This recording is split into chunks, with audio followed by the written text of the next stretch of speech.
খবর 24 সাথে আপনাকে স্বাগত। নতুন নতুন খবর জানার জন্য আমাদের চ্যানেলে চোখ রাখুন।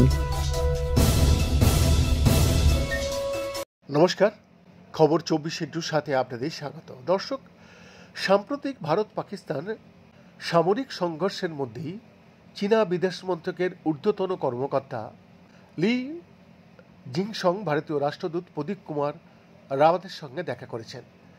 সংঘাতের আবহেই দ্বিপাক্ষিক সম্পর্ক এবং অভিন্ন স্বার্থ সংশ্লিষ্ট বিষয়গুলো নিয়ে তারা মতবিনিময় করেন। চীনা বিদেশ মন্ত্রণালয়ের এক সংক্ষিপ্ত সংবাদ বিজ্ঞপ্তিতে এই তথ্য জানানো হয়েছে।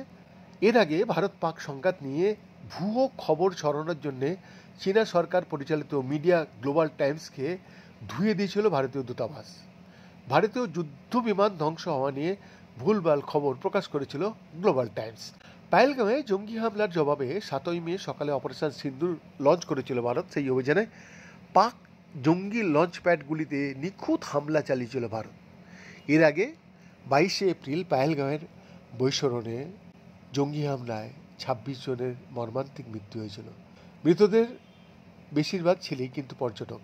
এরই জবাবে 6ই মে গভীর রাতে ভারত সামরিক পদক্ষেপ শুরু করেছিল জঙ্গিদের বিরুদ্ধে। এদিকে জঙ্গি ঘাঁটিতে ভারতের আঘাতের প্রতিশোধ হিসাবে পাকিস্তান 8, 9 ও 10ই মে ভারতীয় সামরিক ঘাঁটিকে হামলা করার চেষ্টা করেছিল, যার জবাবে পাকিস্তানকে পাল্টা কাঁদিয়ে ছেড়ে দিয়েছে ভারত।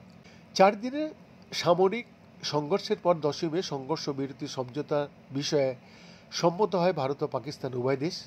আর এই আবহে ভারতীয় কূটনীতিকের সঙ্গে চীনা বিদেশ মন্ত্রণালয়ের উচ্চ পদস্থ কর্তার সাক্ষাৎ বেশ তাৎপর্যপূর্ণ ছিল।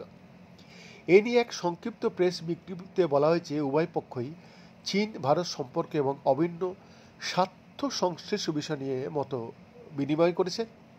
লিউ বলেছেন, চীন সাম্প্রতিক যুদ্ধবিরতির পদক্ষেপকে সমর্থন করে এবং একে স্বাগত জানাইও আমরা। লিউ আরও বলেছেন, চীন আশা করে যে ভারত ও পাকিস্তান যুদ্ধবিরতি বজায় রাখবে। এরই সঙ্গে সংলাপ ও আলোচনার মাধ্যমে মতপার্থক্য মেটানোর চেষ্টা করবে তারা। তাদের যাবতীয় সমস্যার রাজনৈতিক সমাধানের পথে ফিরে এসে তারা করুক।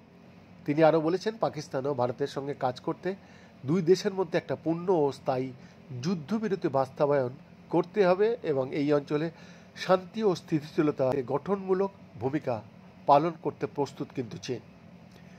সোমবার পাকিস্তানের মধ্যে যুদ্ধবিরতিকে স্বাগত জানিয়ে চীন বলেছে যে এটি উভয় দেশের মৌলিক ও দীর্ঘমেয়াদী স্বার্থে এবং আঞ্চলিক শান্তি স্থিতিশীলতার পক্ষে সহায়ক। এর আগে বেজিংয়ে ভারতীয় দূতাবাস চীন সরকার পরিচালিত গ্লোবাল টাইমসকে ভুয়ো খবর করেছিল। প্রসঙ্গত, পাকিস্তান চীনা মিসাইল ব্যবহার করে ভারতে হামলা চালানোর চেষ্টা করেছিল, তবে তাতে তারা সফল হননি। এর জেরে চীনা ডিফেন্স স্টকগুলির দাম হু হু করে পড়েছে নিচে। এই আবহে ভারত চীন আরও চওড়া হওয়ার সম্ভাবনা দেখা দিয়েছে কিন্তু। তবে আপাতত কূটনৈতিক পথে হেঁটে সেই সম্পর্ক ফের চেষ্টায় কিন্তু বেজিং। বৈদ্যনাথ দাসের রিপোর্ট, খবর 24/7।